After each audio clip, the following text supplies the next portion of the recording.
అదే RTV app వార్తల్ని క్షణాల్లో చదివే అవకాశం ఉంటుంది. ఒక న్యూస్ పేపర్, ఒక టెలివిజన్ ఛానల్ మీ చేతుల్లో ఎప్పుడూ ఉంటాయి. గత శాసనసభ ఎన్నికల సందర్భంగా రేవంత్ రెడ్డి నాయకత్వంలో రైతులందరికీ రైతు భరోసా 15,000 రూపాయలు ఎకరాకి చెల్లిస్తామని ఇచ్చినటువంటి హామీని తుంగలో దొక్కి కేవలం 12,000 ఇస్తా అని చెప్పి కేబినెట్ తీసుకున్నటువంటి నిర్ణయాన్ని వ్యతిరేకిస్తున్నారు బీఆర్ఎస్ శ్రేణులు.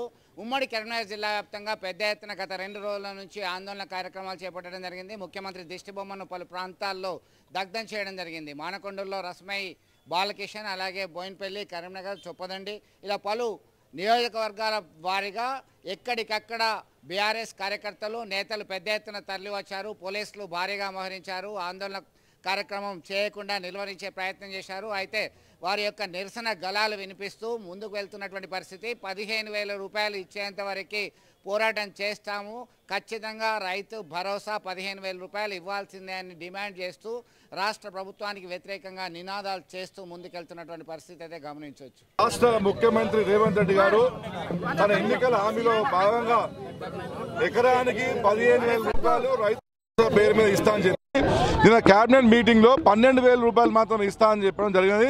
దానిని యావత్ తెలంగాణ ప్రజలు బీఆర్ఎస్ పార్టీ ఖండిస్తున్నది.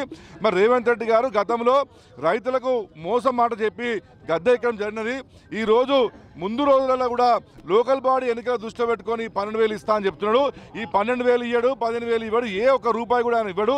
ఇదంతా కూడా కేవలం తెలంగాణ రైతులను నయవంచన చేయడానికి కోసము, రైతులను అన్యాయం చేయడానికి కోసం మాత్రమే ఇవాళ రేవంత్ రెడ్డి గారు నాటకాలు ఆడుతున్నారు.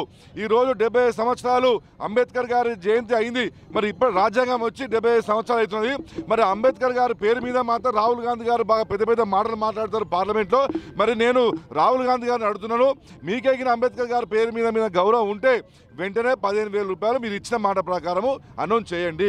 మీరిద్దరు అక్కడ ఢిల్లీలో రాహుల్ గాంధీ, ఈ రాష్ట్రంలో రేవంత్ రెడ్డి గారు ఇద్దరు ఇంద్రమ్మ పేరు చెప్పుకొని మొత్తము ఇందిరాగాంధీ గారు పేరు ఖరాబ్ చేస్తున్నారు. ఇవాళ కౌలు రైతులకు కూడా 12,000 రూపాయలు ఇస్తా అని చెప్పి ప్రకటించారు. భూమి లేని రైతులకు కూడా 12,000 రూపాయలు ఇస్తామని ప్రకటించారు. ఇంతవరకు కూడా దానిపైన రూల్స్ కానీ రెగ్యులేషన్స్ కానీ జీవో కానీ ఏమీ లేదు. కాబట్టి ఇదంతా కూడా రైతులు నయవంచన చేయడానికి ఆడుతున్న పెద్ద డ్రామా. మేము వెంటనే డిమాండ్ చేస్తున్నాము, ఏదైతే నువ్వు రైతు డిక్లరేషన్లో కాంగ్రెస్ పార్టీ చెప్పిందో ఎన్నికల ముందు రైతు భరోసా కింద వెంటనే మీరు 15,000 రూపాయలు ప్రకటించాలి. లేకపోతే ఇటువంటి కార్యక్రమాలు నిరంతరం మీరు 15,000 ఇచ్చేంత వరకు కూడా టీఆర్ఎస్ పార్టీ వదిలిపెట్టదు. మా డిమాండ్ని మీరు నెరవేర్చాలి. మేమంతా కూడా బీఆర్ఎస్ పార్టీ రైతుల వెంటుంటుంది. ఇవాళ రైతుల కన్నీరు చూడడానికి మాత్రం ఏకైక జెండా ఉందంటే అది మాత్రం కేవలం బీఆర్ఎస్ పార్టీ తెలంగాణ విషయం మేము ఖచ్చితంగా చెప్పగలుగుతున్నాం. జై తెలంగాణ. మరిన్ని వీడియోస్ కోసం ఛానల్ ని సబ్స్క్రైబ్ చేయండి. లేటెస్ట్ అప్డేట్స్ కోసం వాట్సాప్ ఛానల్ ని ఫాలో చేయండి.